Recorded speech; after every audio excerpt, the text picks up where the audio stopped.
Hi everyone, welcome to Hue at Home. I'm Tracy Koga. Today we'll have two very special guests from One Just City. This organization began in 2015 and it serves 3 different communities right here in the streets of Winnipeg. But it's more than just putting food on the table. It's giving people that come through their doors a sense of community and hope. I'll be speaking to the Executive Director, Glynis Quinn, and Community Facilitator Josh Ward. We'll hear more on how One Just City is making a difference. This is Hue at Home. I want to give a warm welcome to Hue at Home to my guests, Glynis and Josh from One Just City. And One Just City, not only is the name so familiar and so recognizable, but it's also the work that this organization has done for so many years. So I'm going to go with you, Glynis. Just a brief history on One Just City and the community that it serves. Sure. Thanks for having us. One Just City came into being in 2015, but prior to that, it was actually called One Hope Winnipeg. And when we went for the name to become our official name, we understood that someone else had it. And so at that point, the executive director thought, what better way to describe what we do as One Just City, because we are actually working towards a city where all are cared for, all have enough to eat, a place where people can belong and feel loved. And that would be One Just City. Oh, so well put. And Josh, your title is Community Facilitator. What does that entail, and I guess your involvement with One Just City? So basically, I manage one of One Just City's 3 daytime outreach sites.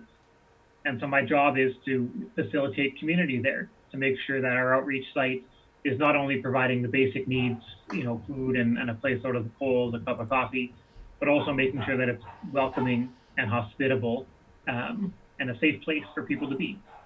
A place where people can find community, people who often don't have community to count on anywhere else in their lives. And Glynis, now, what are the parameters of the community? How far is the outreach for One Just City? Well, we're in 3 areas. We're in the West End, we're in West Broadway, and we're in Osborne Village. Now we say that, but of course people come to see us from all over the city. We've certainly had people who have lived in our neighborhoods before, have created community with the people in those sites, and they still come and they still enjoy seeing their friends and the volunteers and the staff at our sites as well. And so both of you said the word safe. And we have heard that word safe and inclusive so much now in the last couple of years. It has always been at the forefront and always so important for One Just City, but now it is truly very, very important. And I guess your thoughts and comments on how you've seen this and how One Just City has really grown to become that place where everybody can feel safe. Josh, first. It's just so important to us. Every day we have people coming and saying, this horrible thing happened to me on the street last night, or this horrible thing happened in the rooming house where I live last night, and I just don't get a moment's peace anywhere except for here. And so it's really important to us that, we have a well-trained and, dedicated team of volunteers and staff who work really hard actually every day to make sure that when someone comes in for their cup of coffee and a sandwich, they're also in a place where they can find a bit of respite from everything that's going on, the whirlwind of madness outside, right? Mm-hmm. So that for a little bit, they can just come inside and chill out and hang out with people that they care about and people that care about them, people that know them by name. I've said before that on a good day, when things are calm, it almost feels like we're running a social club, Oh, and that's so good. Just to see smiles on people's faces, that you've made a difference. Glynis, now, volunteers, they are the heart and soul of any organization, but then so important to One Just City, right? They absolutely are the heart and soul of what we do at One Just City. During COVID, we had volunteers that stepped up because so many of our volunteers had to step back. because you can imagine that many of our volunteers are in the retirement years. And some of them, we have some volunteers who are we're actually 94 years old and still coming every week to provide care and love to our guests.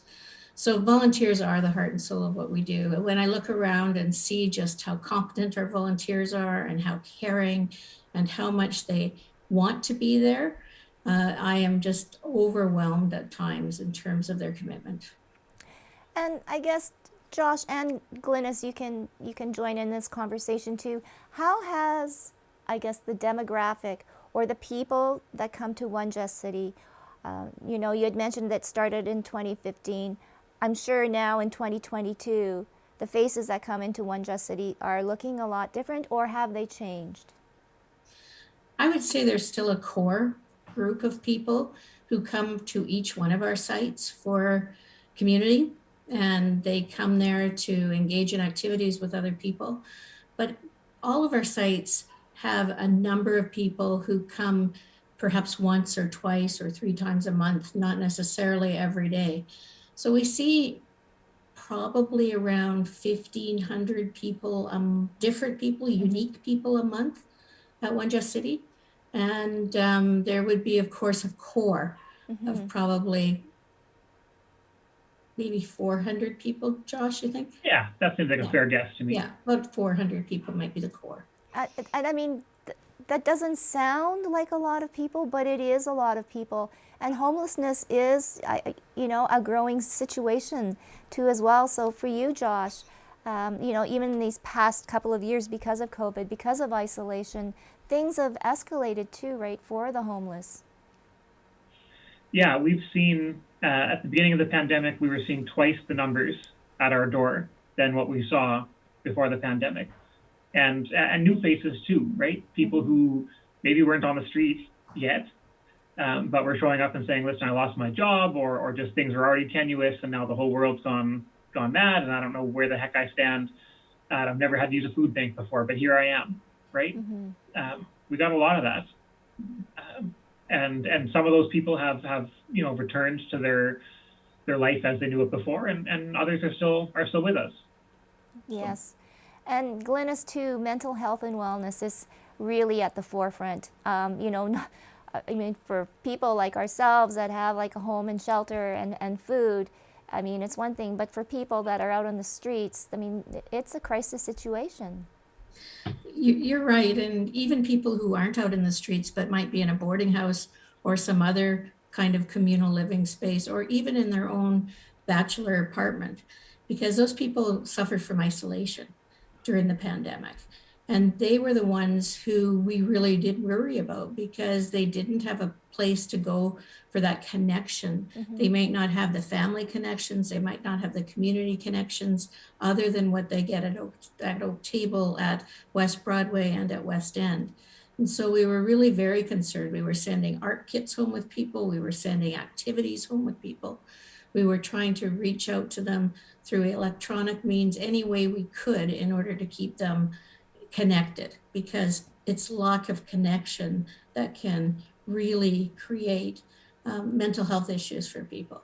Yes, no doubt. Josh, in your own mind, or you know, in your own words, what are some of the things that you've learned, especially through the pandemic? And because I mean, it has been unprecedented times for all of us, and a huge learning curve. What have you learned, or observations that you've seen at One Just City?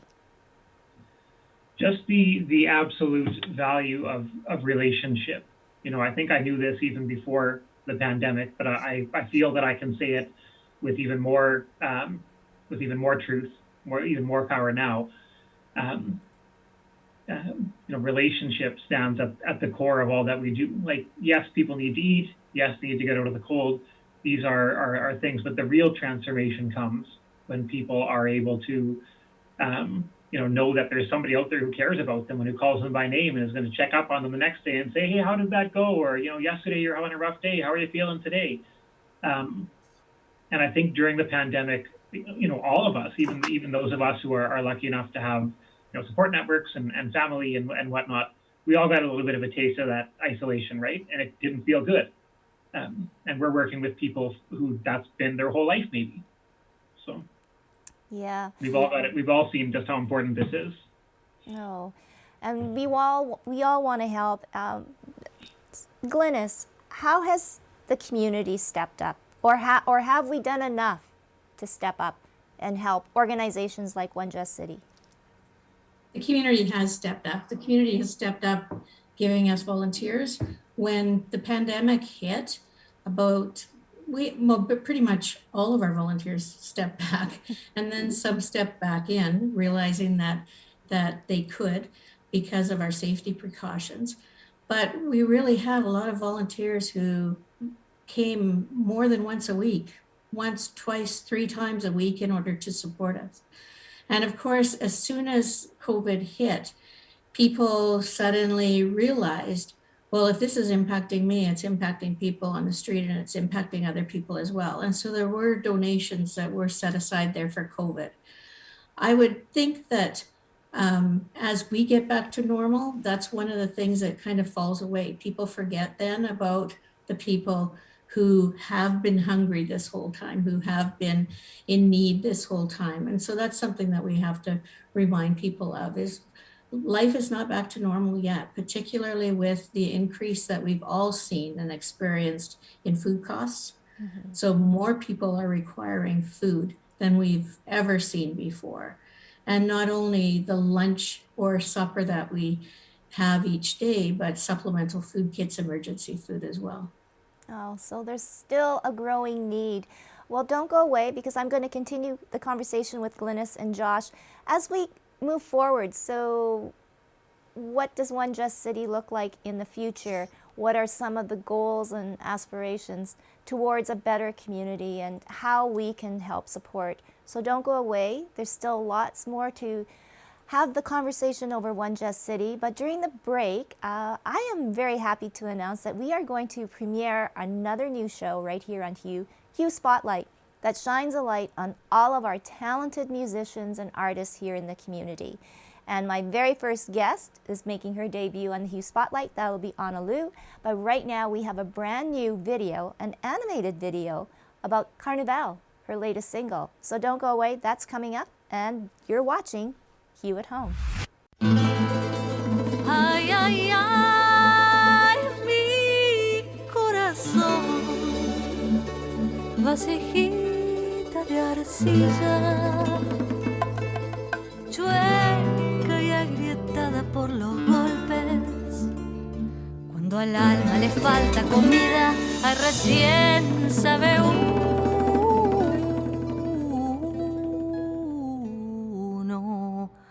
que es pobre. Nos envuelve el sol con serpentinas, huele a albahaca fresca y a verano,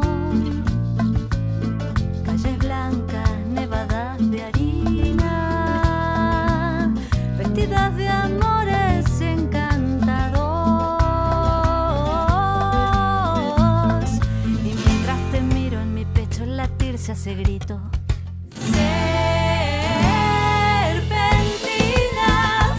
Serpentinas son tus brazos, en mi cintura se colgaron paso a paso tus espejitos, ya me están encandilando. Ay, mi diablito, ya estoy resucitando. Ay, mi diablito, ya estoy resucitando.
batirse hace grito. Serpentinas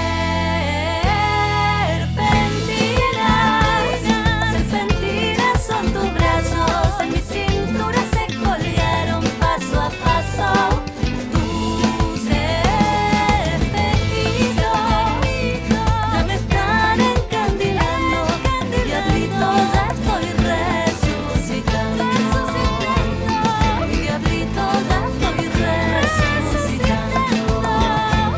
Ay, mi diablito ya estoy resucitando.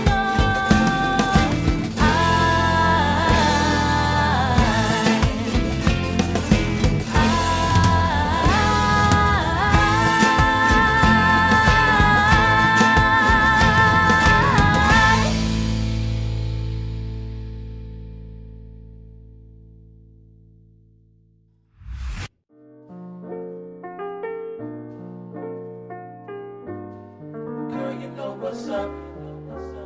Ooh, say what, say what, say what. Girl, you know what's up. Ooh, say what, say what, say what.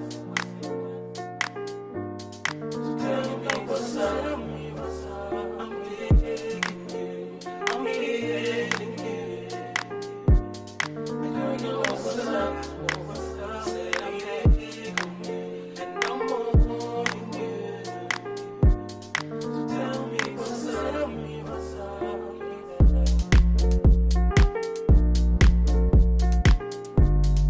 Girl, you know what's up. Ooh, say what, say what, say what. Girl, you know what's up. We're back. The city's hottest event is happening on Saturday, April 23rd at the beautiful downtown Metropolitan Entertainment Center. It is the 5th annual Winnipeg Nightlife and Lifestyle Awards.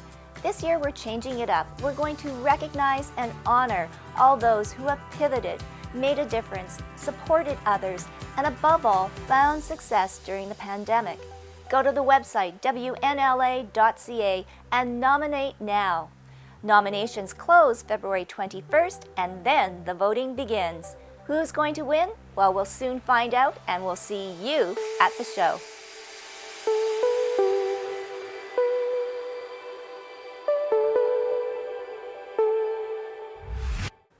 Welcome back to Hue at Home. We are with two wonderful people from One Just City. I've got Glynis, she's the executive director, and Josh, he is the community facilitator.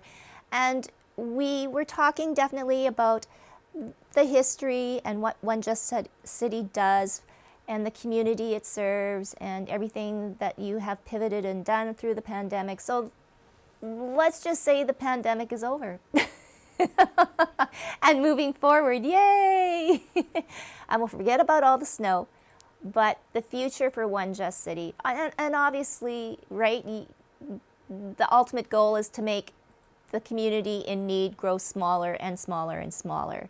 But right now we're kind of looking at it, the community getting larger and larger. So yes. Glynis, what are future plans for One Just City? And we can go on, programs and fundraisers and how the community can pitch in more. You had mentioned previously before, yes, the rising food costs. So food is critical. Certainly. One of the things is that there really is no future because we have to pivot so quickly in the work that we do. Needs arise and we have to find a way to try and meet them. And that's just the reality of every day at all of our sites. But one of the things that we're recognizing is that we had some gaps in service and we're starting to look at plugging those. Josh's site was closed on Wednesdays, and over the last 3 weeks, I believe, Josh, it is now open on Wednesdays. Oak Table used to be closed on Fridays, and starting last July, it started to open on Fridays, and we're doing the same thing with West Broadway in the next 2 weeks. So that's one of the ways that we're responding to the community, is to expand our hours. Also at the McGee site, the West End site, we have weekend programming as well. So we're looking at the gaps in our programming, trying to plug those gaps, recognizing that when people don't have things that are meaningful to do, that often they turn to other things to do, like substance abuse and that kind of thing. And we really want to give them as much connection with community as we possibly can. So this summer, our intent is to look at some evening programs for people. The Oh, summer nights are long, and certainly where all the rest of us can go to festivals and meet with our friends for dinner or drinks or whatever, that's not open to our guests. And so we're looking at injecting some invitational kinds of things where people will really want to come out and participate in the evening. So that's important. But of course, on a roots level, in terms of growing one of our pillars, working towards reconciliation is a big thing, and our Indigenous cultural program. And perhaps I can pass that over to Josh, since he works very closely and has worked very closely in that area over the last number of years. oh yes, Josh, please fill us in. Yeah, thanks.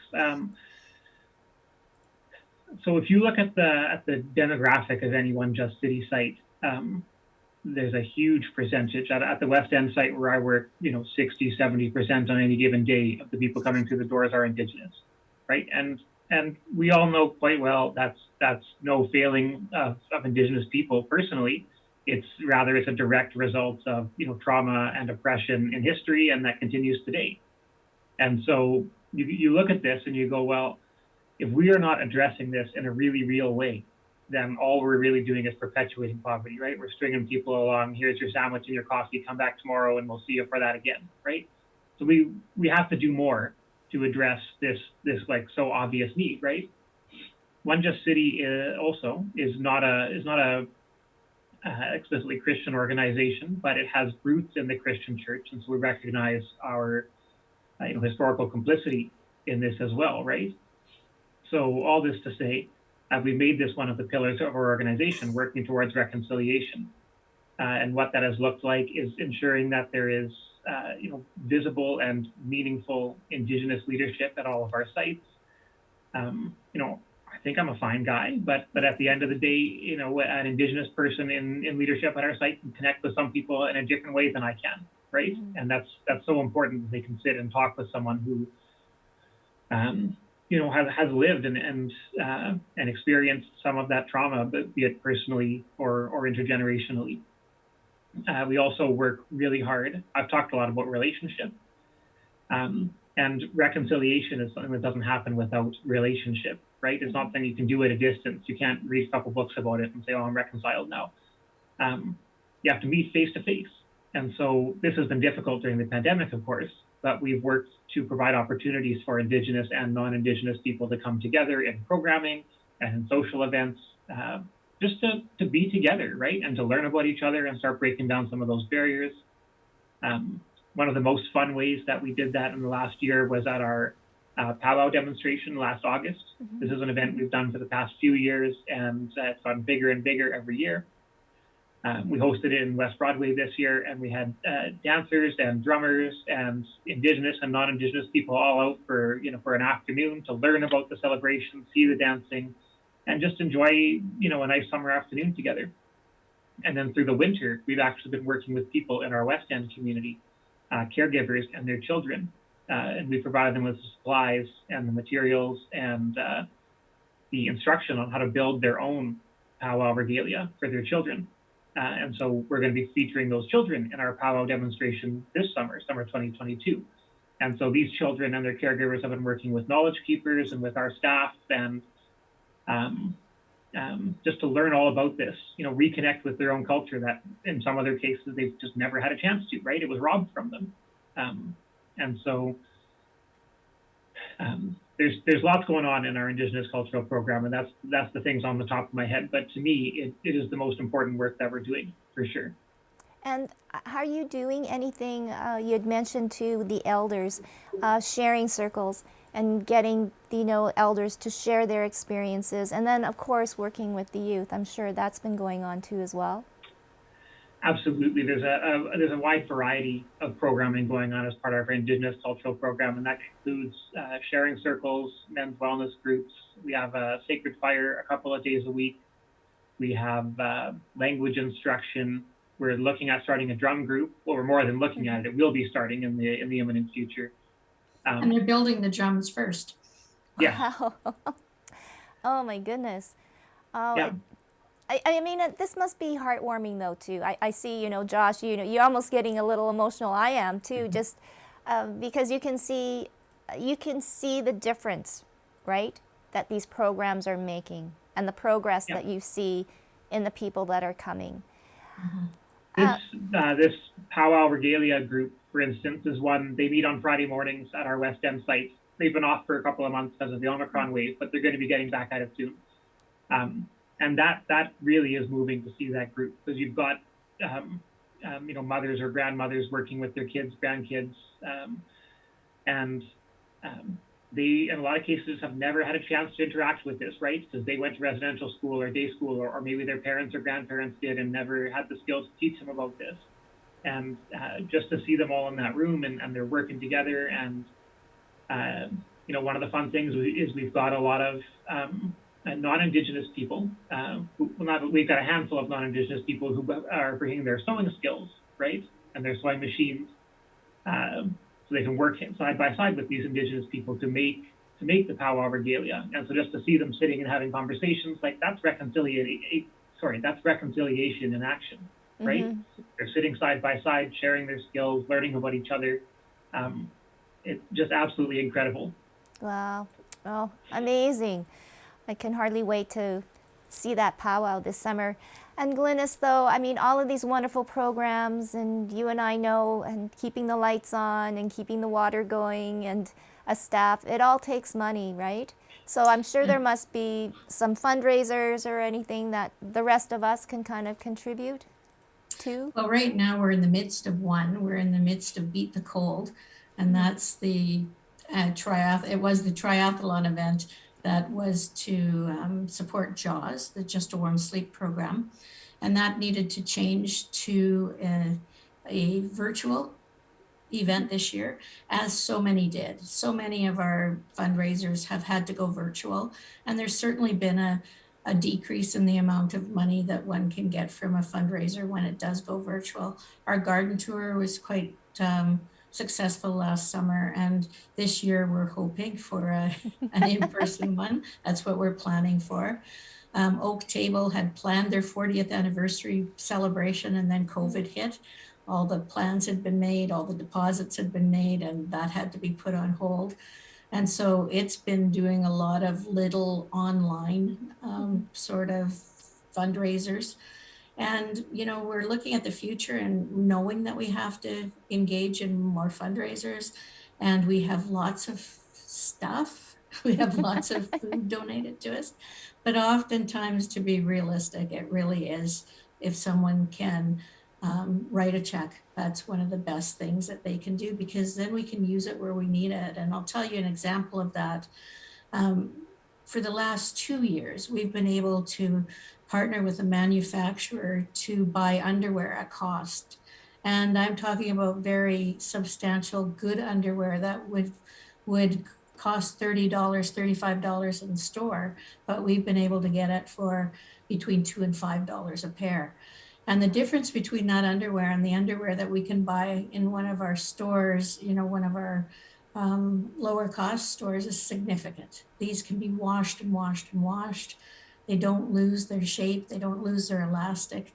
So sometimes we can do that with gloves. We can do that with socks. We can do that with underwear. And so sometimes just the money is so helpful. And also we need to recognize that in order to hand out those socks, in order to hand out those lunches, we need staff to coordinate it all. If we didn't have the people like Josh in our sites, they really couldn't operate. Even though our volunteers are wonderful, they didn't retire in order to run an operation. No. So once again, Glynis, can you give us the website? So yes, if we want to write that check. www.onejustcity.ca. It's very easy, and there's all kinds of ways to give right on site. Oh, well, I want to thank you, Glynis. And Josh, I guess I'll give you the last word. The joy about working and being part of One Just City for you. Just absolutely being able to see people I care about every day, right? I'm excited to go to work every morning and check in with folk that I care about and see how they're doing and just spend the day with them, right? I'm very, very grateful that I get to do that and that I get to see the transformation that is building in people's lives. Oh, well, thank you so much. Glynis, Josh, One Just City, they're doing miracles, I'd say, in our city. Thank you for all the work that you do. And come on, everybody, they need our support. Thank you so much. Thank you for having us. Thank you. So the Hive is a climbing and fitness facility. So we're bouldering only, which means no ropes or harnesses. We use mats for protection. But the 4 pillars of our business are climbing, education, health and wellness, and community. And those aspects all kind of come together to create like a 5-star climbing experience.